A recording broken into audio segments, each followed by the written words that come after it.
look at what exactly Yeshua actually said, what he said, and the situations that caused him to say those things. And so this week, we're talking about the place where we see Yeshua rebukes the cities. Yeshua rebukes the cities. We'll be looking at Matthew chapter 11, verses 20 through 30. Matthew 11, verses 20 through 30. We'll go ahead and just read through those, and then we'll go back and discuss what we find. Okay, Matthew chapter 11:20. Then he began to reproach the cities in which most of his miracles had been done, because they did not repent. Woe to you, Chorazin! Woe to you, Bethsaida! Because if the miracles which were done in you had been done in Sur and Sidon, they would have repented long ago in sackcloth and ashes. But I say to you, it shall be more bearable for Sur and Sidon in the day of judgment than for you. And you, Capernaum, who were exalted to the heaven, shall be brought down to Sheol. Because if the miracles which were done in you had been done in Sidon, it would have remained until this day. But I say to you that it shall be more bearable for the land of Sidon in the day of judgment than for you. And at that time, Yeshua responding said, Thank you, Father, Master of the heavens and earth, because you have hidden these matters from clever and learned ones, and have revealed them to babes. Yes, Father, because so it was well pleasing in your sight. All have been handed over to me by my Father, and no one knows the Son except nor does anyone know the Father except the Son, he to whom the Son wishes to reveal him. Come to me, all you who labor and are burdened, and I shall give you rest. Take my yoke upon you and learn from me, for I am meek and humble in heart, and you shall find rest in your being. For my yoke is gentle and my burden is light. All right, very good. All right, so let's go back to the top here and talk about a few things. Now, if you remember from last week, Yeshua, as he testified of Yochanan, the immerser, John the Baptist, Yeshua spoke directly to a people that would have seen but did not believe. They weren't able to properly deal with that which they personally experienced.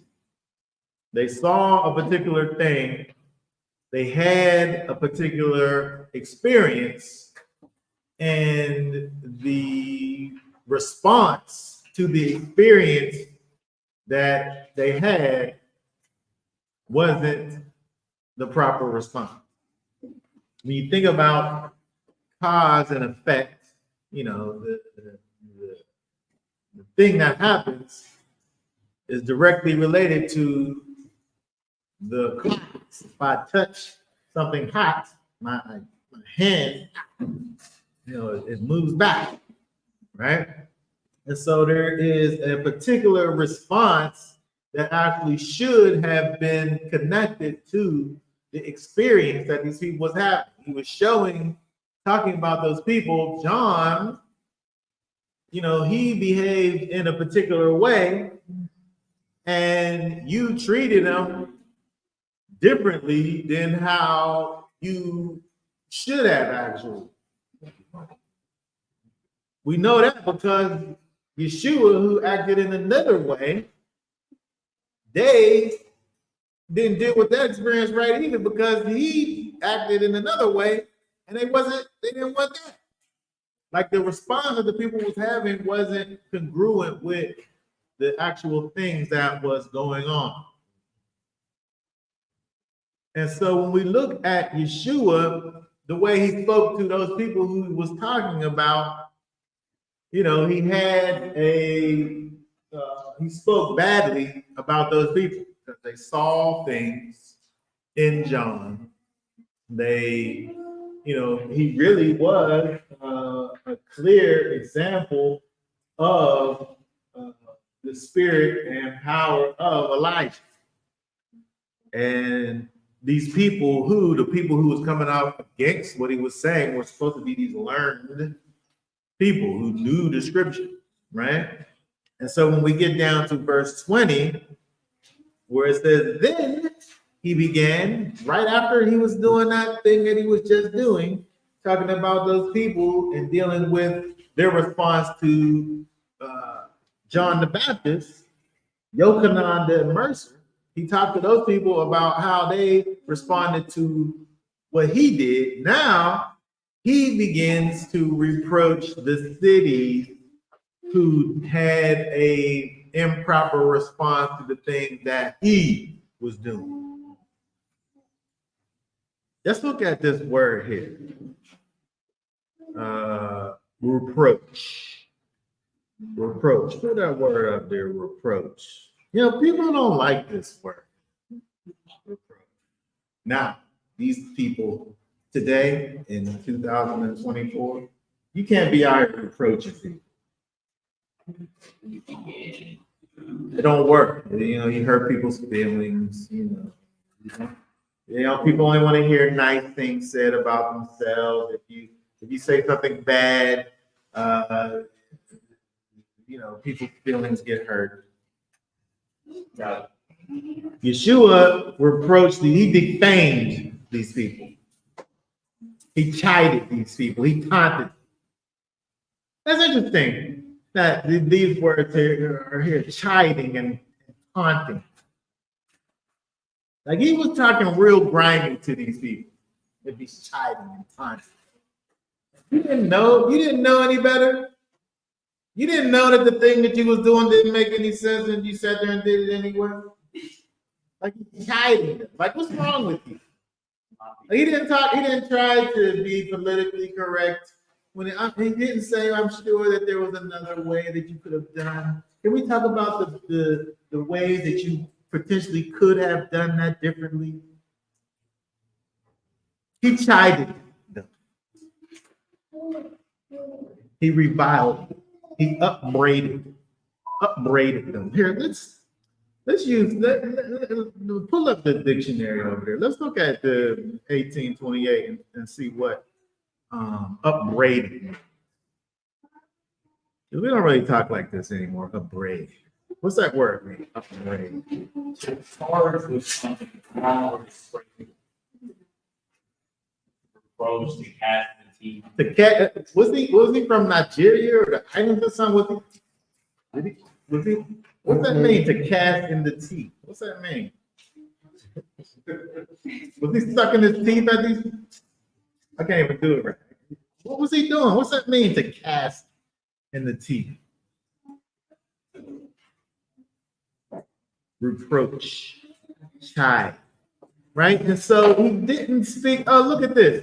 Pull up the word study on G3679. I just want to say there's something I don't like this the way that people are today. I just want to be like Messiah. I just want to be like Yeshua. I don't want to talk to people and make them feel good about themselves when I talk to people. Yeshua didn't do that. So why should I feel bad about doing it? If Yeshua didn't feel bad about doing it. Huh? No, I don't care. I want to be like my master. Did you pull that up where the word study? Go down to the bottom where it says the antonym. Look at the antonyms: praise, to commend, to speak well of, praise, bless. We now reproach somebody by praising them and speaking well to them. Why? I don't believe that. I don't believe in it. I'm just gonna say I don't believe it. I don't, because he's talking to these people who had a particular experience that required a particular result. He's out here performing these miracles. He's raising people from the dead. He's causing the lame people to walk. He's causing the dumb people to speak. He's causing the deaf people to hear. They should have seen that and repented. And they didn't repent. So he talked it bad to them people. I was like, Geo means to write. Huh? What you looking at? No, wait, maybe not. That's, wait, what is it? What word you looking at? Eulogia. Oh, the antonym. Eulogia. Like eulogy, eulogize. Oh, I don't know. You'd have to look that up and just know what that means. Whatever it is to speak well of. Yeah. So it's close to gospel. Eulogia, to spread the good news. It's probably that's probably the root of it, if you look. But that's a good pronouncement that you're making, right? Good. But he's not speaking good to these people, because he went and he did these things, and he don't understand. You know, the more I look at these words of the Master, the more I see the humanity of Messiah. You know, for the longest time, I was in like two places. I looked in the scriptures and where he acted like a man. I don't mean like a male, like a man, like masculine. I mean like a human being. He's always so just lofty and knows, like he sees people act, and he's able to speak to their hearts. They didn't even do anything. They're just thinking things, and he's speaking to their thoughts that they're having. But when you get to the place where you just is talking funny to people like this, it's like you just don't have any, like he knows in his divineness the wicked hearts that they possess. So he could have been soft to these people and said, well, we're not even saying anything. He knew what their heart was, where their mind is, that they had this hard heart that's so hard that they're not able to accept what is that's plainly happening in front of them. But for whatever reason, he's taken to a place of reproaching these people, chiding them, taunting them. Yeah. It just seems so human to me. I'm just saying, I don't know, it's just my personal thoughts. He's casting in teeth. I don't know. It's a type of judgment. It's a type of judgment. And you had your opportunity, just like these other people, but you didn't accept the things that happened. Now, it's interesting when we look at the next verse, verse 21. Read again verse 21. Woe to you, Chorazin. Woe to you, Bethsaida. Because if the miracles which were done in you had been done sore in Sidon, they would have repented long ago in sackcloth and ashes. If Yeshua would have done the same things that he did in these places, Chorazin and Bethsaida, if he would have done what he did over there in these other places, he thinks that a different thing would have happened. It would have been the right response would have happened if he would have did those things over there. I want to pull up that map over there of the, it's going to be the map, just regular map. Pull the map up there where it says the map of the first century time. Yeshua, put that up there on the thing so we can see it.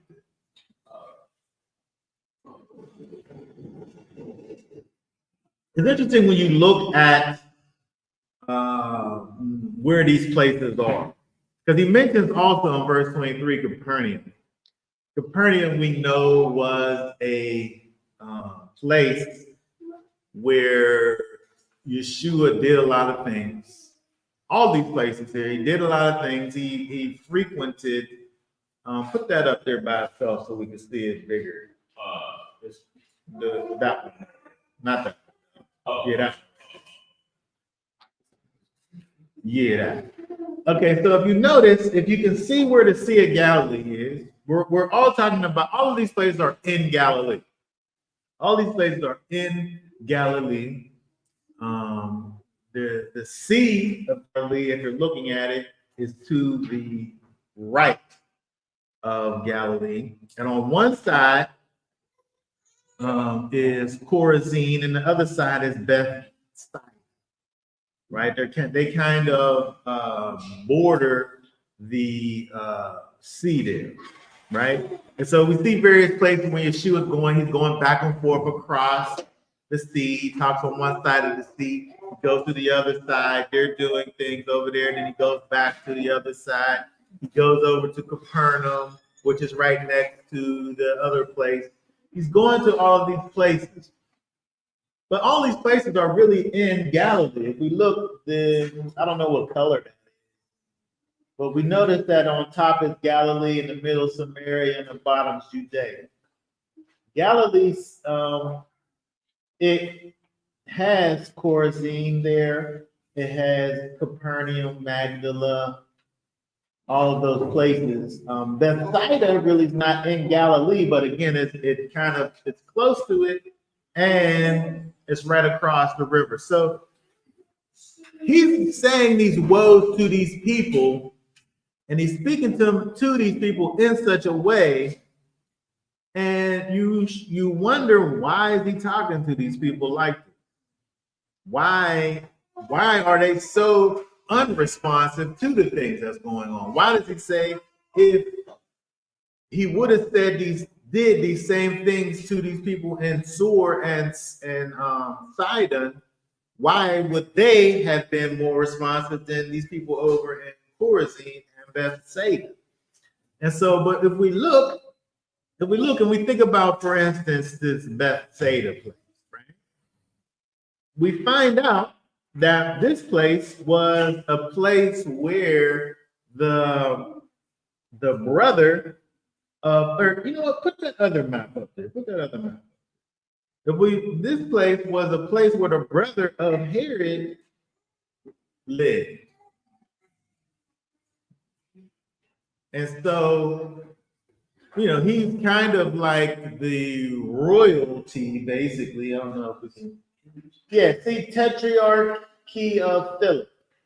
So that whole area was his little spot where he had his rule under Herod, because he's the brother of Herod, right? So he had all of that pink, which is the place where Bethsaida was, where he actually had his place at.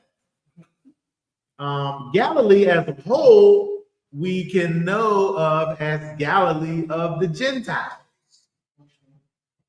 It wasn't only Gentiles there, but guess what? Israelites, pure Israelites in that place were a minority. And so there was a really heavy influence of these foreign ways in Galilee. It was so much so like home to these Roman people that the Philip, the brother of Herod, this was to him like this was this nice little vacation spot where he spent a lot of time. And so if we think about the influence that was in these particular areas, it helps us to understand why these people are behaving in this way, because they're acting like these other people. The influence of the Gentiles is so strong over there that they really, it's not phasing them. These things that Messiah is doing is not, they're not on that. It's just, there's a disconnect. There's a disconnect from those things which are spiritual. Right? And so it's interesting when you look over here and see that, when you find out kind of in the writings of Josephus that this Philip character, where he lived there, he was definitely a contemporary of Yeshua. Philip was Herod's brother. He lived over here. He ruled over here. He felt comfortable over here because it kind of it was a home away from home that felt like home. And so when we think about it in that way, it helps us to understand Yeshua when he chides, when he says woe to these people, because when we think about where he was and the type of people that existed in that place, you're able to see that they must have been heavily influenced by those that were on the outside. Because if he would have did the same thing in these other places that weren't so heavily influenced by the world, they would have repented long ago. Distracted, this foreign influence, just behaving as someone else. And so it's interesting when you look at, the way that Yeshua is speaking, when he talks about, if we look down in verse 23, he said if these things would have been done, if the things that he did would have been done in Sodom, the people in Sodom, this is pretty heavy, right? If the people in Sodom, he said, would have seen what he did, how wicked they was.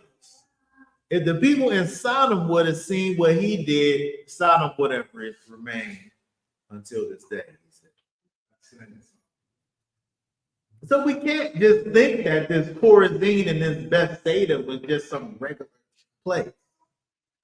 There had to be some gross iniquity and wickedness that was associated with these places, influence associated with these places, because if the worst place that we could think of, Sodom, that was wiped off of the map, the worst place that we could think of, if they would have witnessed the things that Yeshua did, he's saying they would have got it then.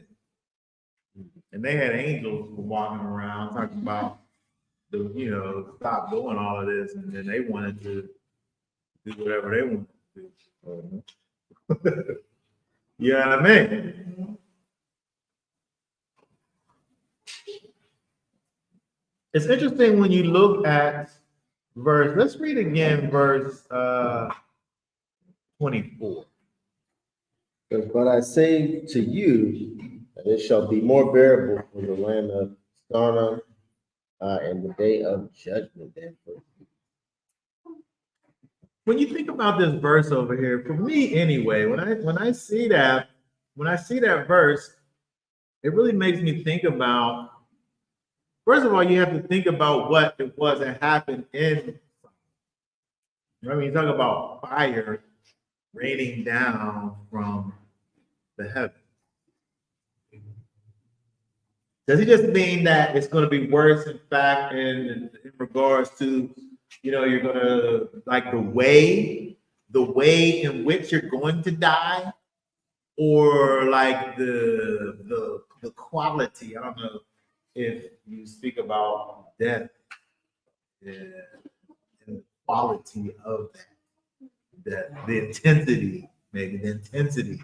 You talking about the intensity of the death? Like, how would it be more bearable for the land of Sodom that was destroyed by fire? How would that be more bearable than the judgment of those who witnessed Messiah and ignored it? Like, what's he talking about? Like, is he kind of hinting towards the thing that he talked about in other places when he deals with this idea of eternal punishment?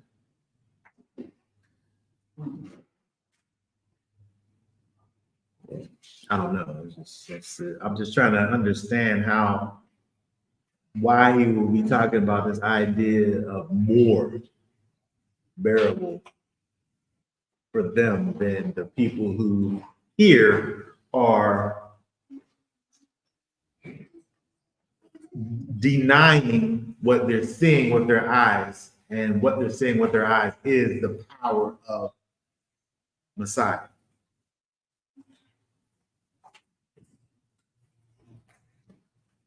It's interesting when we look at what it is that Yeshua is accusing these people of, what he's judging them with, what they're actually over here doing. They've literally seen the power of the Most High being working and being manifest, and they're totally ignoring it, and they're not being affected by it whatsoever. We didn't get to the place where Yeshua talks about the unforgivable sin.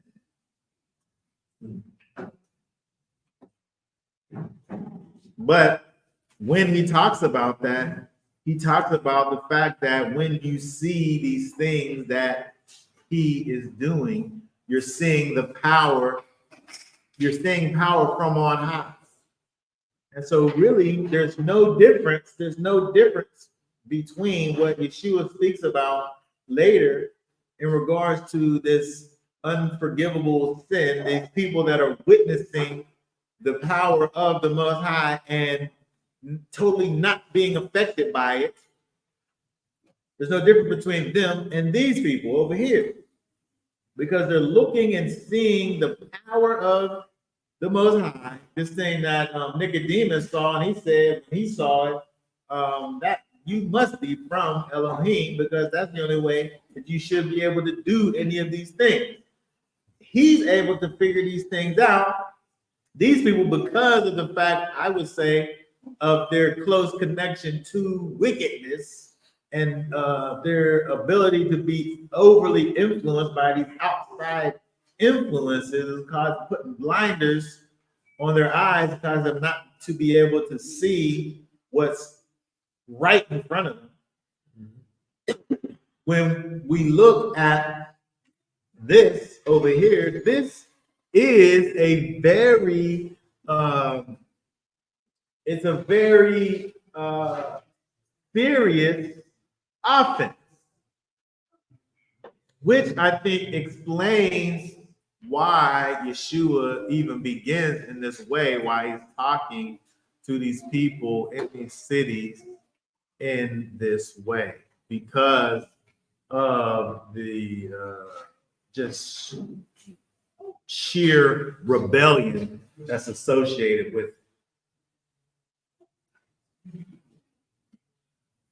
Okay, does anybody have any thoughts, questions, comments about any of these things?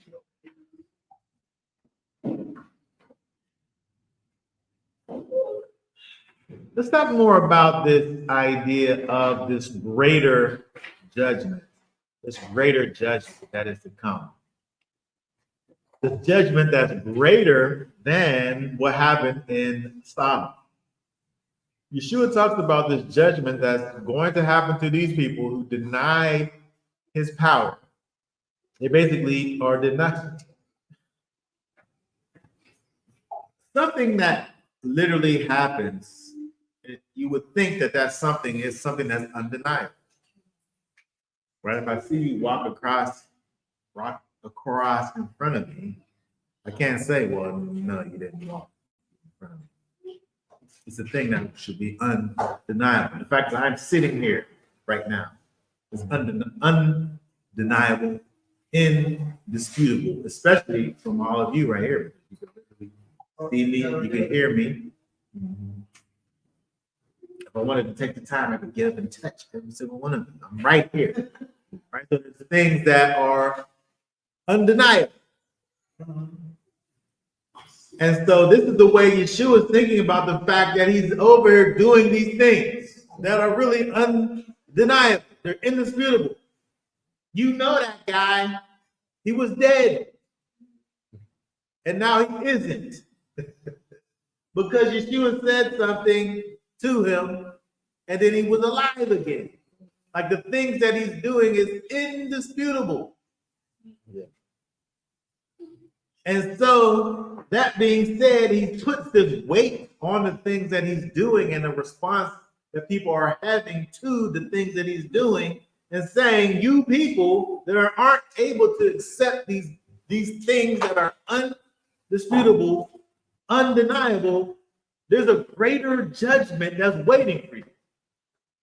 That's worse than fire raining down from the heavens and annihilating this city that existed and doesn't exist anymore. Go to John 3. John 3 and 18. 3 and 18, he who believes in him is not judged, but he who does not believe is judged already, because he has not believed in the name of the only brought forth Son of Elohim. He said, if you don't believe, you're already judged. Mm-hmm. And so actually there's a default judgment that's due to you if you don't believe. Like if you don't believe, you're already going to be judged. But I'm saying that judgment that's your default judgment. I think Yeshua is hinting at the fact that that judgment is going to be greater than the judgment that happened to Sodom. Because what's the difference between somebody who don't believe and them people already being judged and these people over here in Chorazin and Bethsaida and Capernaum? They didn't believe. Yeshua is saying that they're already judged. They're already judged. And guess what?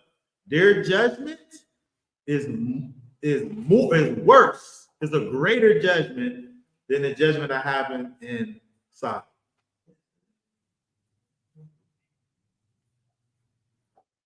Read also John 3 and 36. Verse 36, he who believes in the Son possesses everlasting life, but he who does not obey the Son shall not see life, but the wrath of Elohim remains on him. He said we're talking about the wrath of Elohim. He said that thing that happens to the person who don't believe, the wrath is just going to stay on them.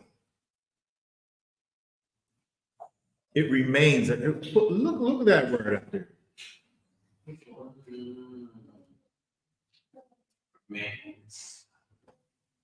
His wrath remains. It just stays there.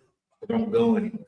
Like I could be mad and then I could do something, but I'm not gonna be mad after I do the thing. I'm done with it. Like it happened already. It's over. We can move on. Sorry. He said, I'm the opposite. It's over. I mean, once you've executed your wrath, like you've executed, like it's judgment happened, I'm done. You got what you deserve, it's over. we can be cool again. We can be cool. Like that's how when we was young, we had a problem, we could solve it. But we're solving it. Like it's over. Like you moved the furniture out the way. You did what you had to do. Like you went out in the grass. You got your little bumps and bruises or whatever. Then it's over now. You're done. Right? Your wrath didn't remain. Like it was a moment. But he said, what did it say again, verse 36? 36. He who believes in the Son possesses everlasting Okay, life. everlasting life. That's But, good. but he who does not obey the Son shall not see life, You won't see life, but the wrath of Elohim remains on him. but the wrath remains on him. So the person that don't believe, if he don't believe, he's already condemned. That's his default. And by the way, if he don't believe, the wrath is going to remain on him. What's the word mean, remain? What does it say? Stay, given place, relation, or expectancy, abide, continue, dwell, endure, be present, remain, stand, tarry for, Interesting. to abide. Go to the King James Concordance. Drop that down. It's up there where strong, yeah, up there. Oh, abide. Abide, abode, remain. Here, go, keep on going down. This is all of these are where that same word is used. I just want to randomly choose. Here, go down, go back up to continue. Oh, it's right there. Go back up. You keep on going down. Go back up. All right, go right there. Go to Hebrews 7:24. This is the same word. I just want to see what that verse is. Hebrews 7:24. Says, but he, because he remains forever, has an unchangeable priesthood. Oh, it's talking about Melchizedek remaining forever. Like he's always there. He never stopped being there. He remains there. He continues there. He abides there. He dwells there. And it don't never stop. But over in the other verse, it's talking about wrath being on you. I think that's why it's worse. I think that's why it's worse. Right? That's why it's worse. Because it don't stop. Good. You ever, know people who you just sing them for years, just stop. Like it's just something, one thing after the other. It's like, and you be like, man, what they do? To deserve all of this constant downhill, this drama. Yeah. And I believe that, with the Solomon and Gomorrah thing, it's like their wrath is over itself. It was done. But if you think about what those who seen Messiah went through generations after that, I mean, going through this tribulation that was worse than any other man. It's worse to not only suffer through your whole life and still die. You know what I mean? Yeah. Yeah. And so we're able to get a glimpse into what it means to not be a believer. Let's get it in the Old Testament too. Go ahead. What is it? What you got? Thank you very much. Proverbs 8:36. Yeah. Put that up on the screen here for us. It says, but he who sins against me injures himself, and all who hate me love death. Hold on. Say that last word again. It says, and all who hate me love death. Wow. I mean, the thing about, oh my goodness, the thing about some of these things is that that's an interesting verse because I can think about doing things that I like to do. Right? You like to do this or that. But if the thing that you like to do, You may not be thinking about it in this way, but if the thing that you like to do is something that is contrary to the Most High and His will and His ways, you're actually proving that you love death. Even though you won't sit up there and say, I never said that I love death. That's what you would say. Yeah. I never said that I love death, but your actions are proving that you love death because you're acting in such a way. Mhm. You don't have to say it. Hold on, repeat that again for me, please. What's that say? That verse say? It says, but he who sins against me injures himself. It's not even talking about, you didn't never say anything. You're sitting against the Most High. By the way, when you're doing that, you're injuring yourself. And then what else does it say? All who hate me love death.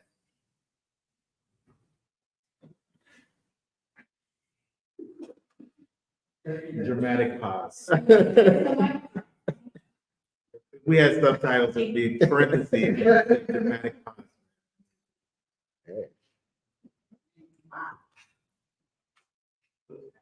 Okay, so it's interesting when we look at these things that Messiah is saying, so much that he says without even saying it. He's talking to these people and he's saying, the thing that you're bringing upon yourself, if we add to it what he already said, the thing that you're bringing on yourself, which by the way, was already default there already because you didn't decide to believe in me. The thing that you're bringing upon yourself is worse than anything that you could ever imagine. Because you would think that Sodom would kind of be the worst thing that you could ever imagine.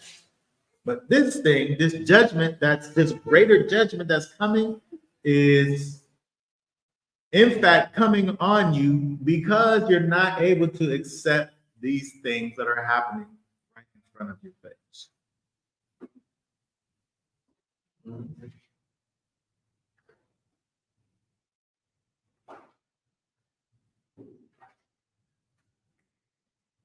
All right, let's keep on going. Let's go back to Matthew 11, 25. Just that verse. Yeah, just that verse again. Yeah. Matthew 11:25. At that time, Yeshua responding said, I thank you, Father, Master of the heavens and earth, because you have hidden these matters from clever and learned ones. Build them to babes. So when we think about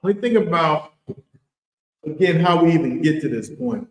Again, this is in the context of first, as we talked about last week, he's testifying of John. And he's saying how these people saw what John did and they didn't believe what he was saying. They treated him badly, even while he's literally saying all these things. John's in prison right now, right? So John was rejected. He was vilified for these things that he did, that he was representing the Most High to the fullest. And so when we look at Yeshua, who is also being rejected, vilified by these people, these non-believers. So when we look at this verse over here, he's being rejected not only by those that are kind of on the counter-culture side, these Gentiles or Gentile influenced people, but also the Pharisees and the people who are supposed to actually know the things that he's dealing with, the learned ones. These things are being hidden from these people, from the clever and the learned ones. Mm-hmm. Because it's interesting when you think about knowledge, when you think about and I don't want to talk about education, just blanket knowledge, just blanket and talk about it in a negative way. But these clever and learned people aren't able to properly apply the learning that they received, probably because there's no spirit involved in their situation.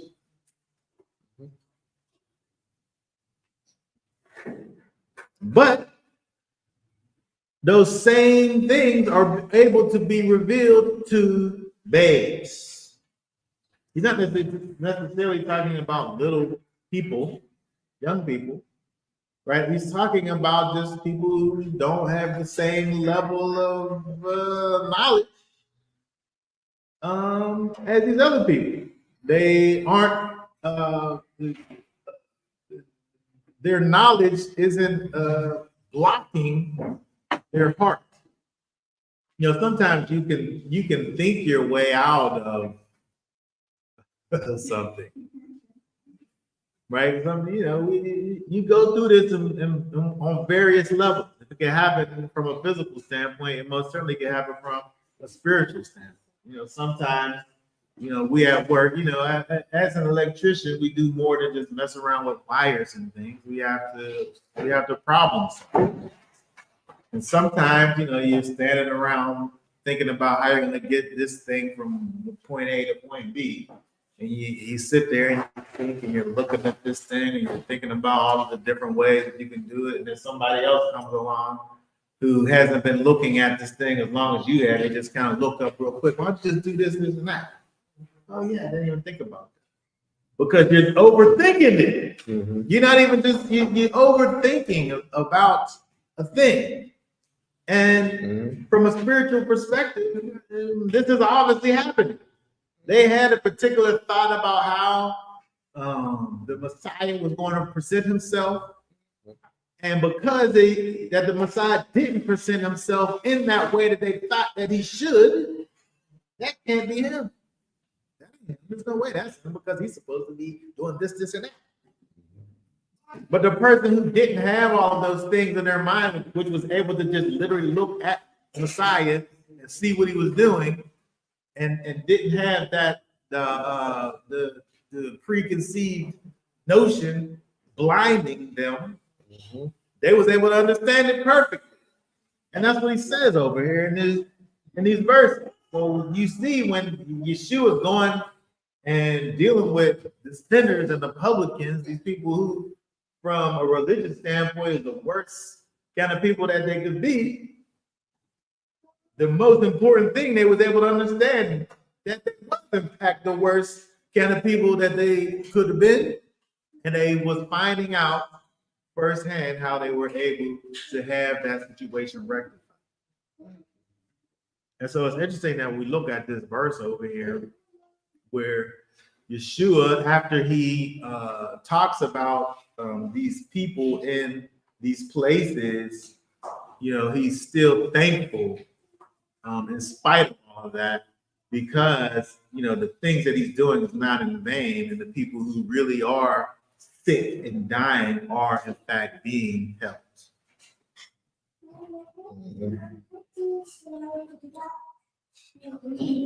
All right, let's look at verse 27, because this also brings about some interesting things to think about. Read again for us, verse 27. It says, all have been handed over to me by my Father, and no one knows the Son except the Father, nor does anyone know the Father except the Son, and he whom the Son wishes to reveal. Okay, so at some point, there was a handing over by the Father to the Son. Because in verse 27 says, all have been handed. What's that saying in King James?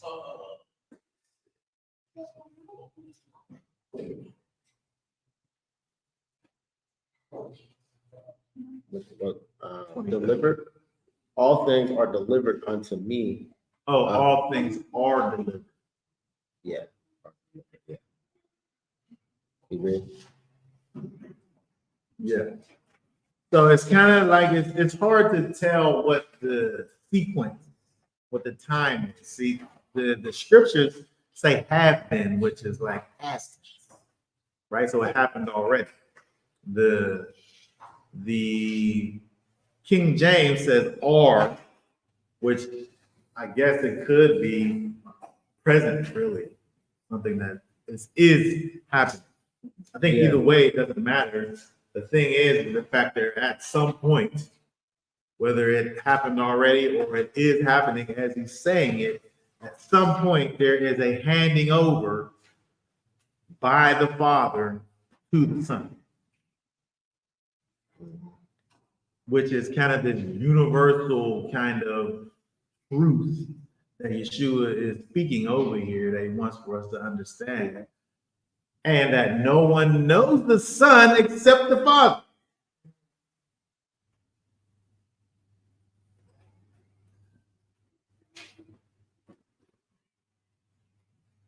And then he says the opposite of that, no one knows the Father except the Son.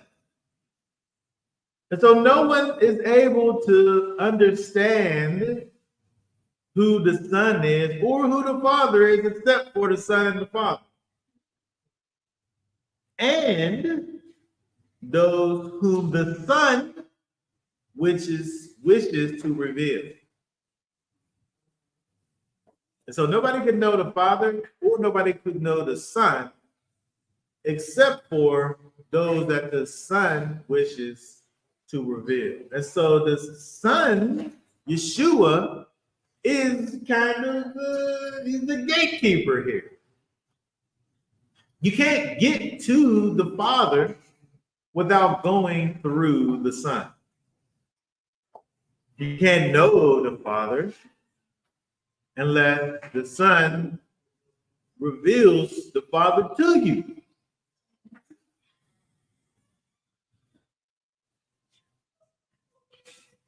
You can't know the Father except through the Son. So you're able to know the Father by way of or through the Son. He's saying something pretty heavy.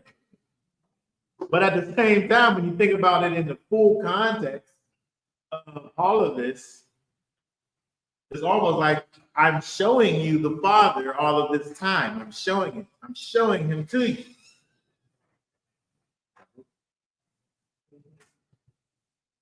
But you're not seeing actually what I'm showing you. When we think about Yeshua is the living word. He's a living word, right? We think about the law, the Torah. The Torah is a foundation. He when he speaks, we see that he's not sitting up here saying chapter and verse, but the things that he's saying to us is based on the Torah. And so the Torah really is the foundation. We're able to, what'd you say? Me and Ebony were just talking about that yesterday.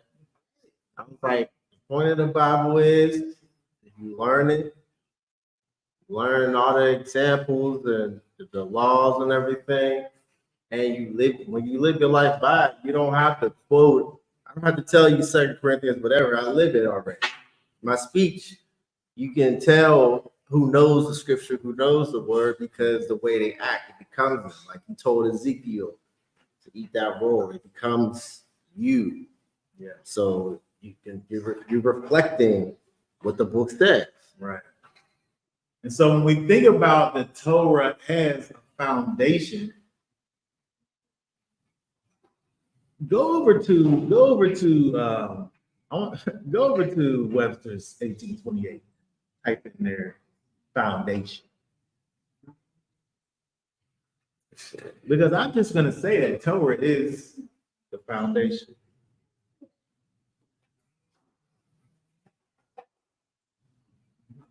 And when you look that up there on 1828 Webster's dictionary there, what is that? That is the basis of an Edifice, yes, edifice. Mm-hmm. that part of a building which lies on the ground, usually a wall of stone which supports that Okay, very good. So now what we got to do is we got to find out what an edifice is. So look up edifice.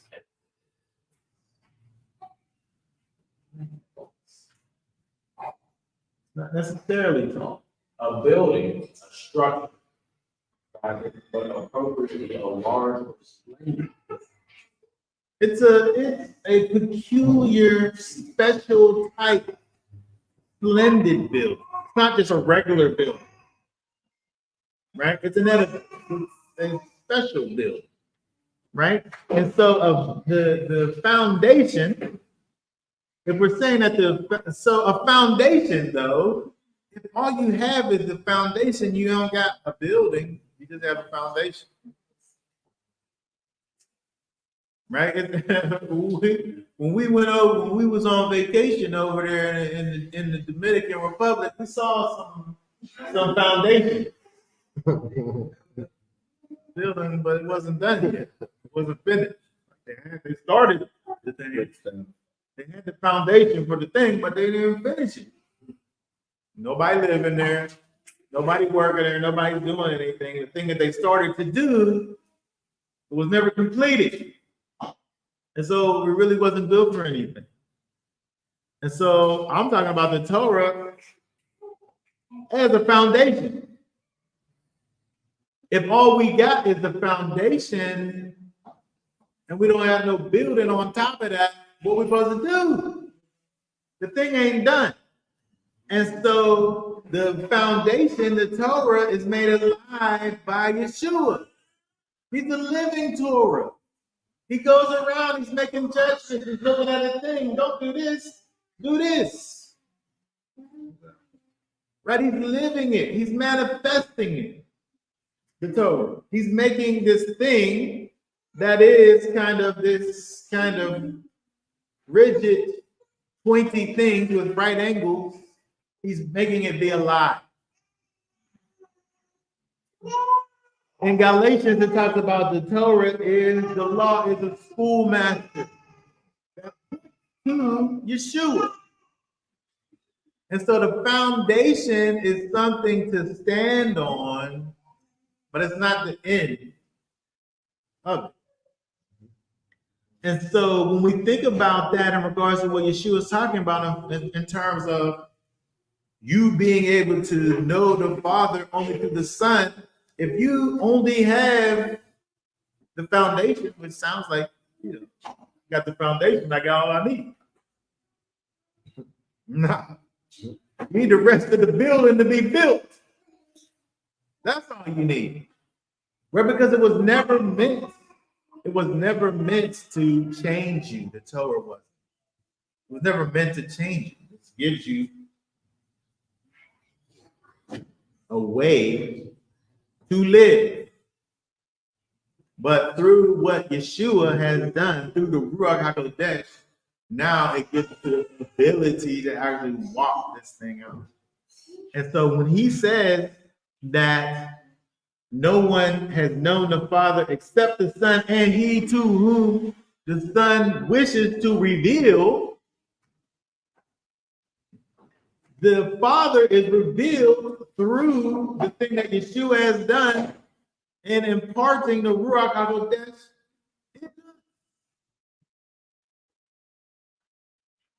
And so we need Yeshua in order to be able to come to the Father. You can't come to the Father but through Yeshua. And so Yeshua is saying this, and then right after he says that there's no way for you to be able to even, like, you can't know me, you can't know the Father unless the Son wishes to reveal him to you. He says that, and then he says in verse 28, read 28 again. Yea, come to me, all who labor and are burdened, I shall give you rest. He don't say it in such a way that you ain't never gonna see the Father unless you see me. You want to see the Father, you can only see him through me. That's it. That's all you get. You got me or you got nothing. Right? But he ain't saying it in that way. He's letting you know there's a way to go about doing it. And by the way, I am that way. Come. It's an invitation. Come. He's telling you which way to go. He's not telling you in a way that it's exclusionary. He's telling you in such a way that it's including. He's saying you can't get there but through me, but come on and come through me.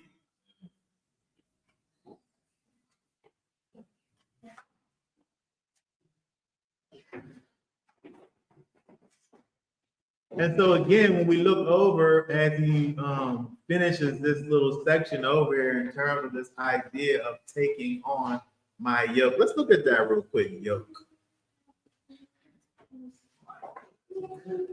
Verse 29, take my yoke.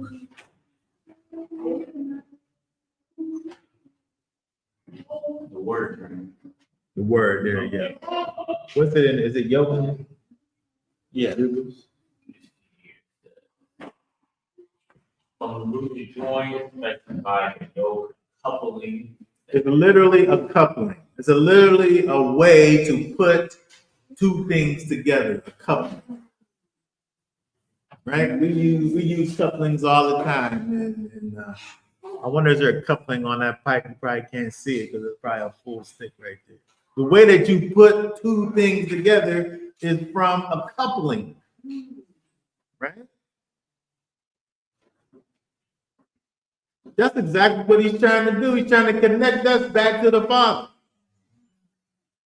But in order to be connected, you can't take two things that ain't congruent with one another without having a coupling.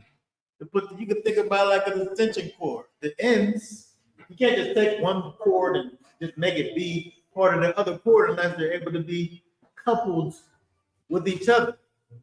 Right? So there got to be like a connecting point that takes these two things and puts them together. He said, take my yoke, be coupled, joined, yoked together, a pair of balances, connecting the scale. That's interesting. The way that we are connected back to the Father is by being intertwined with the Son.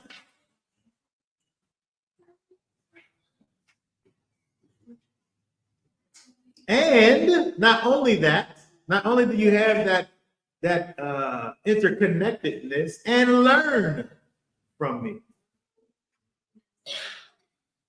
So it's not like a one-time thing. It's not like you make the thing and then that's it. You make the connection and then now everything's good. You say the thing that you say and then now we're good. He said, take on my yoke, do whatever things necessary for you to be able to be connected back to me and learn from me. Which literally means that, to learn and understand, right? From me, and then the next part is a result of the learning, for I am meek and I am humble. You find that out from learning from Yeshua, right? So he teaches you about who he is, which is part of your life as being connected, yoked to him. It's an active thing. Talking to wife the other day, we got to figure out how to get some passive income. Income that just happens without you dealing with it. Passive. Your relationship with Messiah is not passive. It's active. Yeah. Right? It's working. Right? There is a growth that's happening. This verse 29 isn't something that happens. It's something that is happening. Always. You're always getting closer to Messiah. Your yoke is always getting tighter. What you're learning is always something else. Go ahead. Please.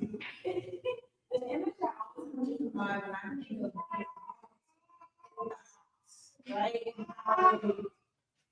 Take a and you'll put up the new art to teach them the ways of how they can do it. You know, but, and just thinking about like when you're young and how that younger ox is learning from that older ox is taking work, like there's an activeness about it, like we're doing this thing together. I'm not just letting you drag me along, and I'll eventually figure it out. So to your point, like, it is a relationship. So we're doing this thing together, and I have to pull my own weight. Yeah. Learn from you. I remember back in high school when I played football, we had these two-man sleds. Two-man sled was like this thing. It had these pads on it. They were like cushiony pads. And you had to get in your stance together. You would push the sled together. Now, you better not let the guy next to you turn. Right, you're both pushing the sled, but if he's pushing harder than you, he's turning. So y'all got to be kind of having the same amount of intensity so that y'all going forward. Y'all working together for a common goal.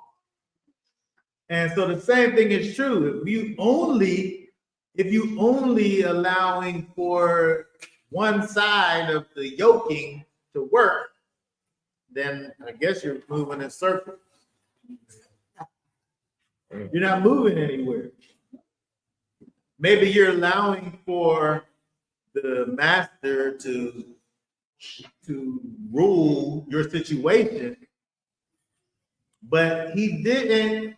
He's not here. I just want to say this. This is some things I'm about to say right now. He's not here only just for you. Even though he's here for you, but he's not here only just for you. He wants you to do something. He's going to do something for you, but he wants you to do something for him and for the people that's around you. And so you can't sit around and just be just getting your things from the Most High, and then that's all it be. Because that's equivalent to you just going around in the circle. You just there. You're not affecting nobody but your own self. Yeah. Good. Yeah, I think that's why the Most High, be like little children. And, a child is learning all kinds.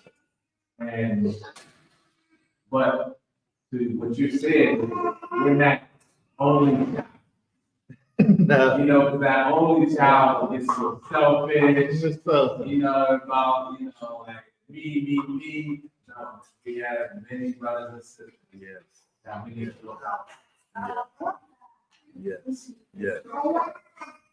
And so when we look at what Yeshua is saying over here in terms of this yoke and this learning, the next thing is you're taking that character on, that meekness, that humbleness of heart, and which, by the way, when you have that, it really only helps.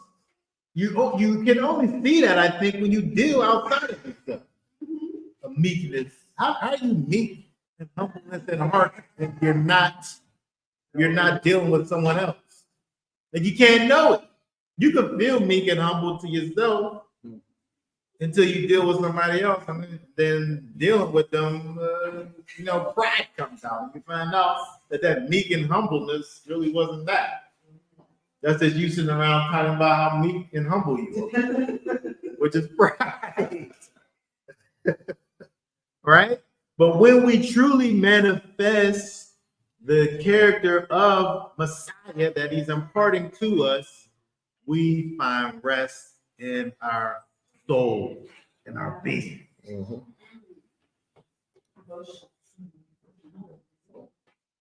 And so it's interesting when we look at Yeshua, when he goes through all this, I guess he comes back around. I guess when he got finished talking about how bad these people were and chiding them and everything else, I guess it comes back around with the, I don't know if it's an open face sandwich, I think. You know, it's not, it's open face. It's not really on both sides. He started off hard and rough, but he comes around to the other side and he's given us what we really need, which is him. He Right? didn't start out with nice words. No, he most certainly did not. Start out with rebuke. Yeah.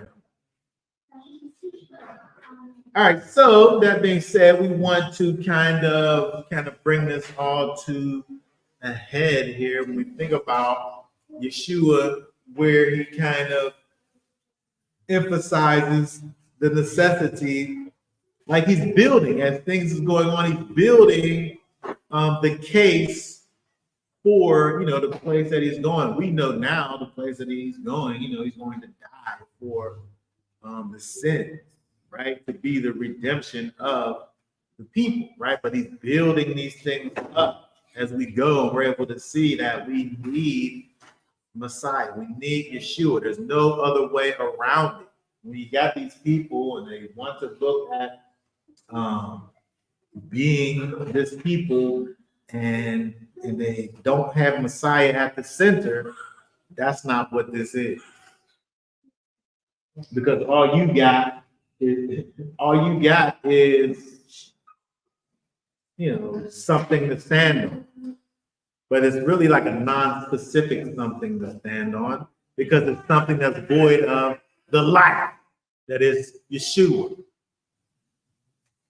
Right? You can have the law, statutes, and commands. You can have those things. But if you have those things without Messiah, that's just you trying to get to the Father outside of Messiah. And he already said it. You can't do that. And so there's something that is missing from the equation. I feel like when we look at verse 29 over here, if I take Messiah and his yoke and I learn from him, I feel like the only way that I find rest in my soul is that way.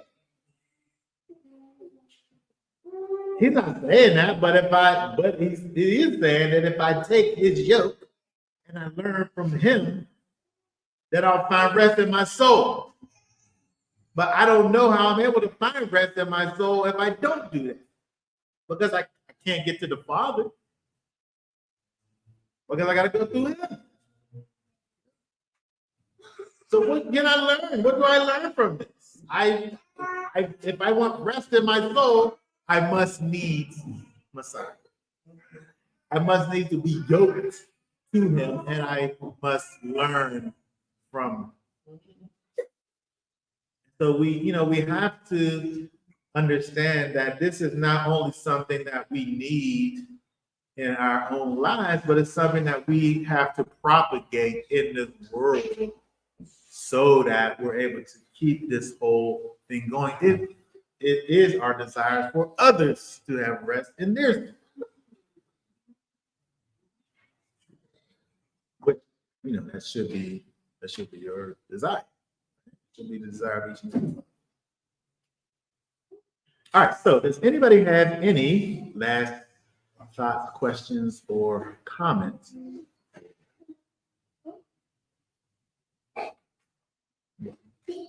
I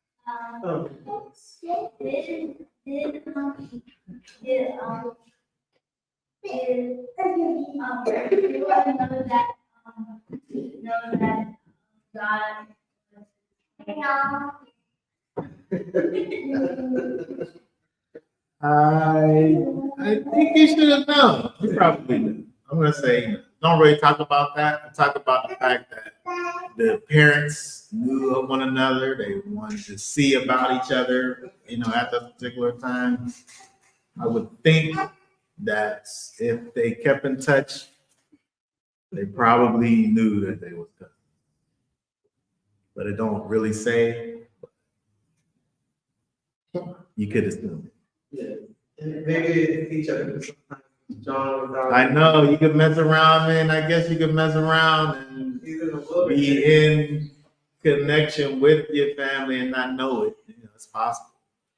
I mean, if you think about it, they all good. Everybody, everyone's wrong. Yeah, to some degree. Okay, what's the other question?